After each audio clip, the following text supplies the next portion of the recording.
এই শালার টাকাটা খেলে আগালে বসে ঘুরে কম মেসে তো পড়ে যাবি তো। উপরওয়ালা নাকি দিদাও তো তাই হবে। দাদা পিছন দাদা আমার কামার করতে দে। হ্যাঁ হ্যাঁ যাচ্ছি যাচ্ছি, ধান পড়ে যাবি হাতে ভাঙবে তখন বুঝবি।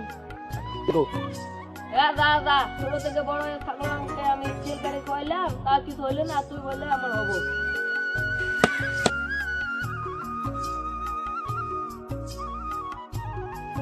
তুই কি ও বললো আমি পড়ে গেলাম?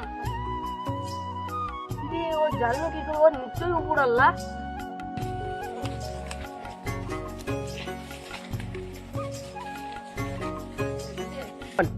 ও ভাই দাঁড়াও, ও ভাই দাঁড়াও, ও ভাই দাঁড়াও। এত করে ডাকছো তুমি শুনতে পাচ্ছ না? আমটাম তুমি করবা লেগেছে। আমার মাথা লেগেছে থিটা তো তুমি জানো। তার মানে তুমি সত্যি উপরালা, বলো না আমি কবে মরবো? এই যে তুমি কবে বলবো আমি কিভাবে বলবো? না না, তুমি আমার কাছে লুকানোর চেষ্টা করো না। তুমি সব জানো, বলো না আমি কবে মরবো। তুমি যতক্ষণ বলবো না ততক্ষণ আমি রাস্তা ছাড়বো না। তুই এই তারকাটার সাথে কথা বলে যামু রে। আমি এই গ্রামে একদিন বেড়াতে এসে কোন পাগলের পাল্লায় পড়লাম রে। গ্রামের লোকে পাগল বলে, এটাও তুমি জানো। আমি তোমার পা ধরছি, আমি কবে মরবো তোমাকে বলতেই হবে। আচ্ছা ঝামেলায় পড়ে গেলু রে। আরে পাস আর আমার কাজ আছে।